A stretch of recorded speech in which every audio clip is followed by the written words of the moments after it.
Hey, good morning.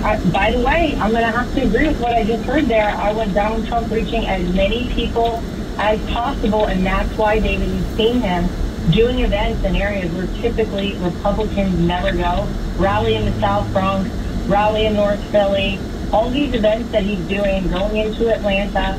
That's why Donald Trump is doing that, because he knows otherwise the mainstream media is going to keep him away from all these people, and they need to hear his message as well.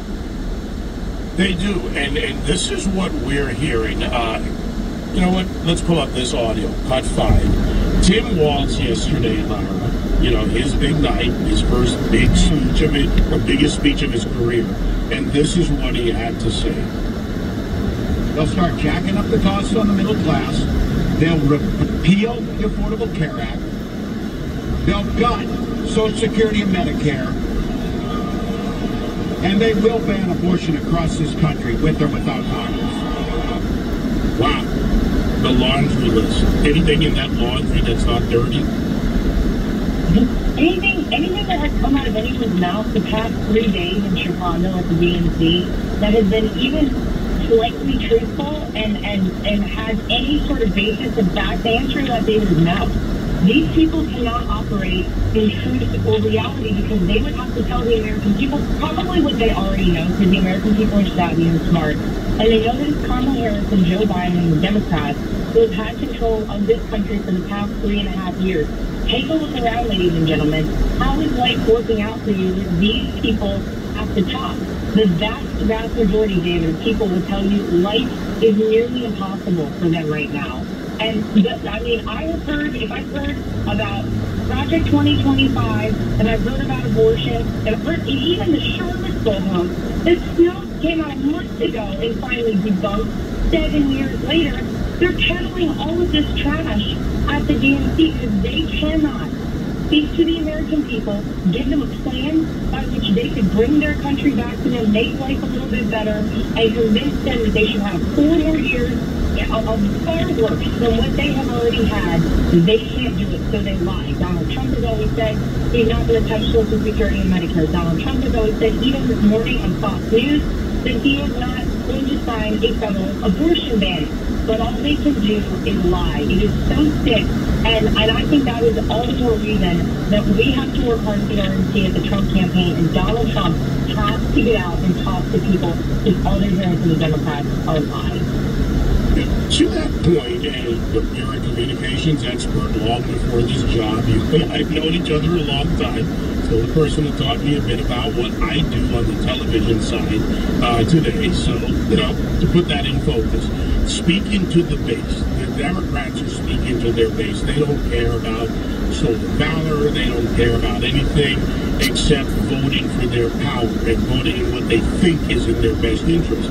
And of course, on our side of the aisle, there is the base. Now, to reach those independents, and look to the earlier caller, whether it's on another network, whether it's in a neighborhood, a church in Detroit, a union, wherever it is, to get to those people, that's the challenge in this very condensed period. So let's talk a little bit about the strategy to do that. And in my view, Lara, it has to be in all of the above, everybody on the page, focused on the message to those people who will make the decisions that may swing the election. Yeah, well, you do not win elections based on your base. You win elections based on people in the middle and independents. They are who decides the elections. And, I think most of this comes down to speaking common sense to people, getting out there, and again, doing the things that you've already seen Donald Trump do that have made the Democrats very angry. They do not like when Donald Trump goes into places where the Democrats specifically have taken votes for granted, have assumed they don't need to earn anyone's vote, they just get it every 4 years, every 2 years for midterms. And Donald Trump is showing up and he's talking to people. And I think we're seeing the shift happen already. You saw it when Joe Biden was still their candidate. The fact, David, that we're just everybody's supposed to move on from the coup that happened to Joe Biden. The least democratic thing possible in America happened with Biden and Harris, and now everybody's like, oh yeah, Harris, she did. It's still kind of mind-boggling to me. I can't believe we found ourselves in America in a time where this sort of thing has happened.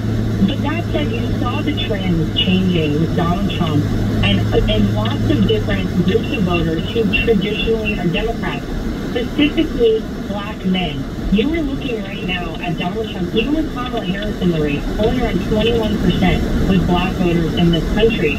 Now, I think women are probably slightly more inclined to lean Kamala Harris, but that's our job at the campaign and the RNC to get out and say, hey, if you're a woman, if you're a mom, if you're a person who cares about the future for your children, you cannot possibly vote for these communists. Because look, that's what they are. Kamala Harris told us last week in her economic speech, she wants to employ communist tactics.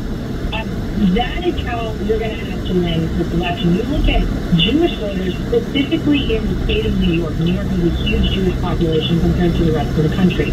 Donald Trump right now is beating Kamala Harris with Jewish voters in the state of New York. That's huge. We've never seen movement like that. With Hispanic voters as well, we're seeing a shift towards Donald Trump. So the trends are starting because the truth is, I think you can only lie to people and give them platitudes and vibes and emotion-based ideas that have no basis in reality for so long. And then finally people start to look around at their life and they say, wait a minute, I am not better off right now. I am actually far worse off. I can't afford anything. I cannot continue in this direction. And Donald Trump's first post on X in, I think, around a year since he last did it, was the age-old Ronald Reagan question, are you better off now than you were 4 years ago? That's the question of this election. And I think if you talk to any American out there, no matter where you live, no matter what you do for work, no matter your family size, everyone is struggling and feeling the pain right now. And no, you are not better off. That's why people are shifting to Donald Trump. My guest, Lara Trump, RNC co-chair. I want to take some of those groups by the numbers, Lara. Like the numbers. I think that this is my view of it. The distraction outside the DNC with the March on DNC, the radical pro-terrorist supporters, I watch it. I watch their YouTube stream. I have to do that to cover things fairly. But they only represent in a general election, in a national election, a very small group of voters. Now, that roughly 1.1 million voters who were Muslim voters in 2020, that number's grown a little bit, possibly. Compared to that, the voting population for Latinos projected by Pew Research is somewhere around 36.2 million or more on November 5th of this year. Black voters, 34.4 million in that same study.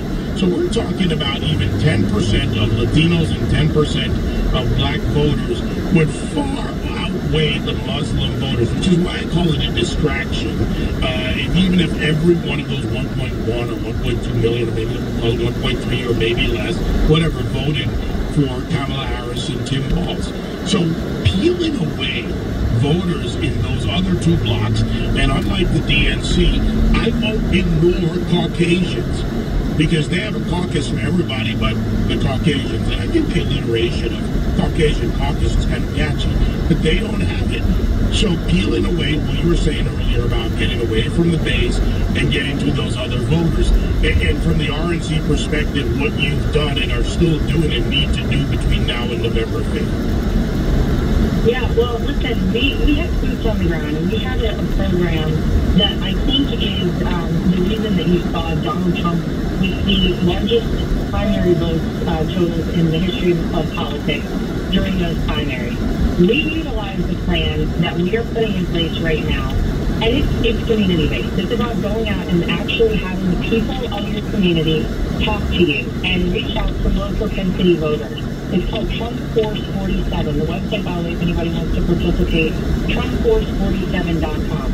We've used our data, and we've identified people who lean Republican, who have Republican values, and we know that if you go talk to them, they are very likely to get out and vote. But these are people, David, who may not have voted in the past 3 or 4 election cycles.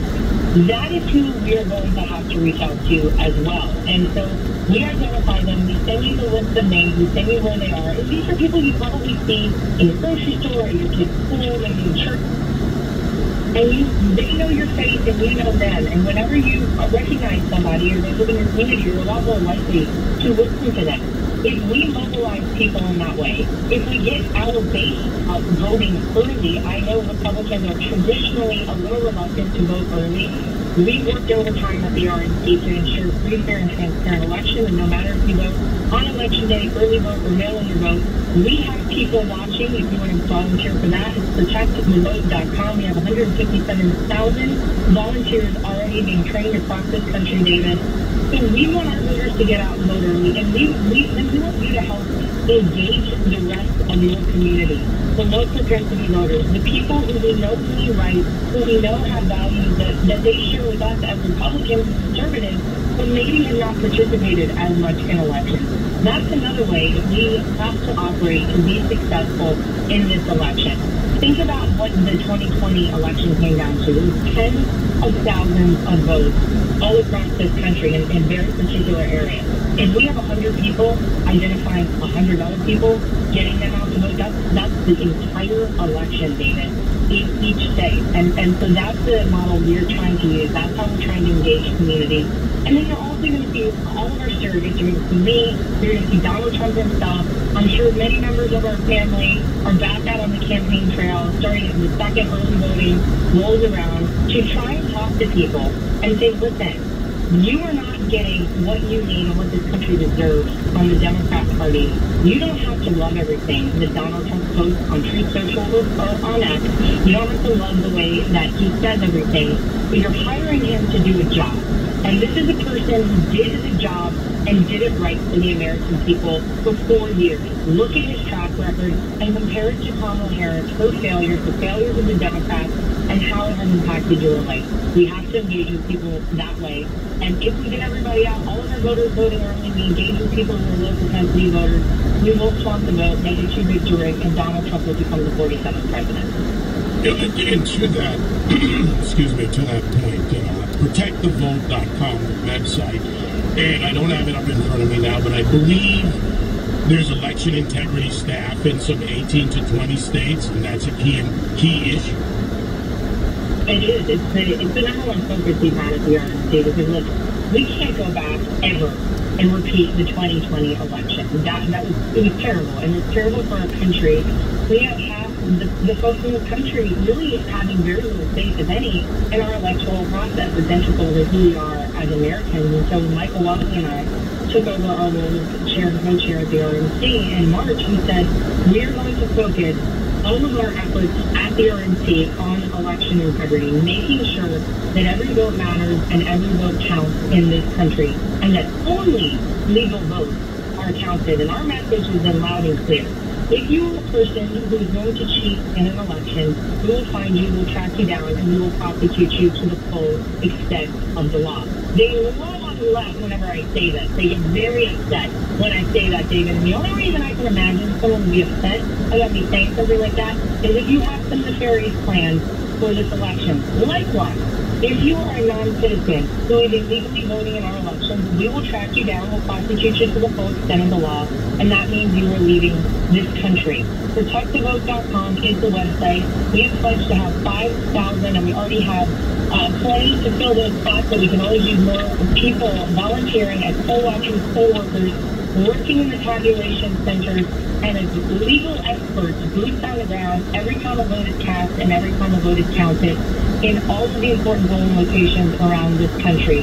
500 lawyers in each state, 5,000 volunteers, and that's how we're making sure we protect the vote and make sure that we have a free, fair, and transparent election. All right, straightforward, to the point, as always. Lara, great to hear from you. Say hi to the hubby and the dogs and the kids, and keep working. All right. Always will do. That's great. Thank you, my friend. Appreciate you. All right. Thank you, Lara Trump, RNC co-chair.